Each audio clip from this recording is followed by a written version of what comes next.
Hello दोस्तों। आज मैं आपके लिए टाइपिंग के लिए कुछ गोल्डन टिप्स लेकर आया हूँ।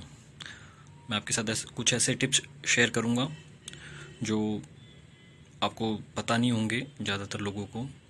और यूट्यूब पे या फिर आपके कोचिंग इंस्टीट्यूट में जहाँ पे भी आप टाइपिंग प्रैक्टिस करते हैं वहाँ पे भी अमूमन ये बताए नहीं जाते। और एक सबसे इम्पॉर्टेंट क्वेश्चन भी होता है अक्सर, जो जब हम हमारा बाय डिफ़ॉल्ट हमारी जो हैंड पोजीशन होती है टाइपिंग में ASDFP, उस पे हम अक्सर कई बार क्या करते हैं, टाइपिंग करते करते बीच में गलती से हमारी वो एफ़ की जगह हम जी पे पोजीशन रख देते हैं अपनी, या फिर हम नीचे या फिर ऊपर वाली रो में रख देते हैं, जिसके कारण बाद में हम टाइपिंग करते हैं तो हम सारी कीज़ हमारी गलत हो जाती है। ये बहुत कॉमन प्रॉब्लम है और अक्सर हर एस्पिरेंट इस चीज़ को फेस करता ही करता है। तो इस प्रॉब्लम का भी मैं आज आपको सॉल्यूशन दूंगा ताकि ये प्रॉब्लम आपको रिजॉल्व हो जाए और आज के बाद आपको ये प्रॉब्लम नहीं होगी। तो मैं स्टार्ट करता हूँ। सबसे पहला जो टिप है और सबसे पहली प्रॉब्लम जो मैंने फेस की थी टाइपिंग की डे 1 से लेकर एग्ज़ाम के डेट तक, वो ये थी कि मैं इस मामले में कभी कंफर्टेबल फील नहीं करता था कि कीबोर्ड को मैं कहाँ प्लेस करूँ। आई मीन इसका अलाइनमेंट, इसको थोड़ा उठा के इधर लेफ़्ट की तरफ रखूँ या इसको थोड़ा सा राइट की तरफ रखूँ। काफ़ी स्टूडेंट्स को ये प्रॉब्लम फेस करते हैं। तो आप क्या कीजिए, कीबोर्ड के अंदर ये जो कीज़ है जी और एच, ये जो कीज़ है ये आपकी चेस्ट के एकदम बीच में होनी चाहिए। आप इसको इस तरह से प्लेस करें, आपकी जो पेक्टोरल मसल्स होती है जहाँ, उसके एकदम बीच में होना चाहिए। ये टाइपिंग के लिए सबसे आइडियल पोजीशन मानी जाती है। यहाँ पे आपकी स्पीड सबसे बेहतर रहेगी। नंबर जो अगला टिप है सेकंड, वो ये है कि आपका जो कीबोर्ड है वो कितनी दूरी पे होना चाहिए, आपका कितना डिस्टेंस होना चाहिए आपसे। तो अमूमन तो 6 से 7 इंच का डिस्टेंस होना चाहिए, लेकिन अगर मैं नॉर्मल भाषा में बोलूँ, जो लेमन लैंग्वेज में, तो वो ये है कि सबसे कंफर्टेबल पोजीशन वो होती है जब आपका जो एल्बो है, ये एल्बो आपका जो टॉर्सो है या बॉडी है उसके पास में रहना चाहिए। ठीक है, क्योंकि वो ऐसी सिचुएशन होती है, वो एक ऐसा पोजीशन है जहाँ पे आपका बॉडी एकदम कंफर्टेबल पोजीशन होता है। और चूंकि टाइपिंग आपको काफ़ी लंबे टाइप तक करनी पड़ेगी, 10 मिनट तक करनी पड़ेगी, वो भी जितनी भी आपका जो मैक्सिमम स्पीड है उसके ऊपर करनी पड़ेगी आपको। तो आपकी बॉडी लास्ट के कुछ मिनट्स में काफ़ी फैटिक हो जाता है, थक जाती है, जिसके कारण क्या है कि जहाँ आपको स्पीड जिस टाइम आपको बढ़ानी चाहिए वहाँ आप उतनी स्पीड बढ़ा नहीं पाते और काफ़ी गिर जाती है, जिसके कारण लास्ट में काफ़ी मार्क्स भी डिडक्ट हो जाते हैं हमारे। तो आप ये थोड़ा कोशिश करें कि थ्रू आउट 1 मिनट से लेकर आपके 10 मिनट तक आपकी बॉडी इस हिसाब से हो कि किसी भी बॉडी के पार्ट पे ज़्यादा स्ट्रेस नहीं आए, वरना आपके लास्ट के जो मिनट्स होते हैं वो काफ़ी भारी बढ़ जाते हैं, क्योंकि फिर हम अपना उतना आउटपुट नहीं दे पाते जितना हमें देना चाहिए। उसके अलावा अगला टिप है कि जो ये हमारा हैंड पोजीशन है, जो रेस्टिंग पोजीशन है, कई लोग क्या करते हैं कि इसको टेबल की जो डेस्क होता है ना आपका, उस डेस्क पे इसको रखते हैं, रेस्ट करके रखते हैं। ये सबसे गलत पोजीशन है। इसको आपको थोड़ा सा अपने ऊपर रखना चाहिए। सिमिलरली आपको अपना हाथ को भी कीबोर्ड पे ऐसे कभी नहीं रखना चाहिए, उसको थोड़ा सा ऊपर उठा के रखें। ठीक है, इससे क्या होगा कि आप जब टाइप करेंगे तो आपका हाथ फ्रीली मूव करेगा, हर की तरफ जाएगा। वरना आपको एक हिंड्रेंस पैदा हो जाती है कि आप दूसरी जो दूर दूर जो कीज़ होती है वहाँ तक पहुँचने में, और 10 मिनट की ड्यूरेशन में इसकी आपकी स्पीड पे इसका काफ़ी फ़र्क पड़ता है। छोटी छोटी चीज़ें हैं ये, लेकिन लास्ट में रिज़ल्ट में इसमें काफ़ी डिफरेंस पैदा कर देती है।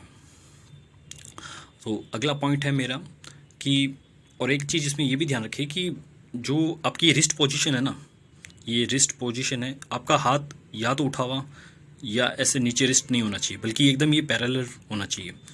रिस्ट की बात कर रहा हूँ, और वो अंगुलियाँ आपकी ये इस तरह से नीचे होनी चाहिए। ये सबसे सही तरीका है आपका टाइपिंग करने का, ताकि आपके हाथों में, रिस्ट में ज़्यादा स्ट्रेस भी ना हो। तो अगला मेरा पॉइंट है कि आपका जो पैर है, जब आप बैठते हैं, आपके सिटिंग पोजीशन है, उसमें आपके जो दोनों घुटने होते हैं, जो फोल्ड किए होते हैं आपके घुटने, उनके बीच में जो नॉर्मल गैप होता है, ठीक है, जो लगभग 6 इंच का, वो आपको उतना ही रखें। अक्सर क्या होता है कि आप स्टार्टिंग तो सही रहता है, लेकिन बाद में क्या, जैसे जैसे आप अपनी स्पीड को बढ़ाते हैं ना, तो आप धीरे धीरे अपने बॉडी पार्ट्स पे स्ट्रेस देने लग जाते हैं कि आप थोड़ी तरफ अपने आप को कीबोर्ड की तरफ आप झुकने लग जाते हैं, आपके शोल्डर्स ऊपर उठने लग जाएंगे। ठीक है, आपको पता भी नहीं चलेगा। तो और आपकी जो दोनों टांगें हैं, ठीक है, नीज आपके घुटने वो धीरे धीरे पास में आने लग जाते हैं। तो उससे क्या होता है कि आप अपना जितना आपको एनर्जी लगानी होती है आप उतना अच्छे से लगा नहीं पाते हैं, क्योंकि एनर्जी आपके पैरों से जनरेट होती है। चाहे आप किसी मार्शल आर्ट की बात करें, चाहे क्रिकेट में भी देखें, तो एनर्जी आपके पैरों से स्टार्ट होती है, आती है। तो ये चीज़ को थोड़ा ध्यान रखें। और शोल्डर्स का भी अपना ध्यान रखें कि शोल्डर्स जैसे तो ज़्यादा टाइपिंग आप करेंगे थोड़ी देर बाद तो शोल्डर्स आपके उठने लग जाएंगे। उन शोल्डर्स को नीचे रखें, रेस्ट दें उनको, और अपने हाथों से ज़्यादा उस पर ज़्यादा फोकस करें, ठीक है, ताकि आप लंबे टाइम तक एक कांस्टेंट स्पीड को मेंटेन करके रखें। और उसके बाद अगला पॉइंट है मेरा कि कीबोर्ड को कितना ऊपर या नीचे रखना चाहिए ताकि हम कंफर्टेबली टाइपिंग कर सकें।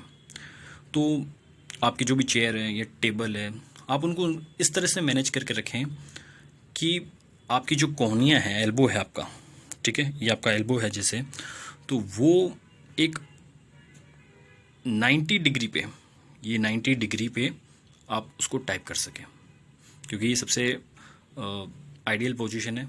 आपका हाथों को, आपके बॉडी पार्ट को, आपको हाथ को, पोस्चर को काफ़ी कंफर्ट पोजीशन में रखता है। उसके बाद है, आप चाहे तो एक काम ये भी कर सकते हैं कि उसको आप अपने हाथ को थोड़ा सा क्या है एक्सटेंड कर सकते हैं, आगे बढ़ा सकते हैं। ऐसा करने से आपकी जो कोहनी है उनका एंगल है वो 90 डिग्री से 120 डिग्री तक मुड़ जाएगा। लेकिन याद रखें 90 से लेकर 120 डिग्री तक इतना ही रखें, उससे ज़्यादा ना जाए, वरना आपकी टाइपिंग पे इसका नेगेटिव फ़र्क पड़ेगा, ठीक है।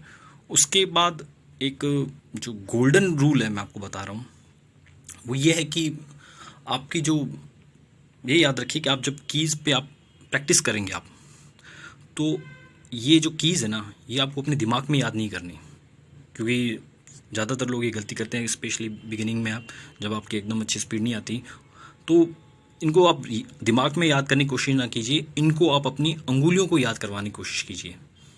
जैसे जैसे आपकी अंगुलियों को अपने आप धीरे धीरे उसके बाद जैसे जैसे सेट हो जाएगी, इसके हिसाब से ये अपने आप हिसाब से वर्ड्स को पकड़ेगी, इनको मालूम पड़ जाएगा कौन सा की कहाँ है। तो थोड़ा इस चीज़ पे ध्यान दें कि उन्हें रटने की कोशिश ना करें, अपने अंगुलियों को वो चीज़ें याद दिलाने की कोशिश करें।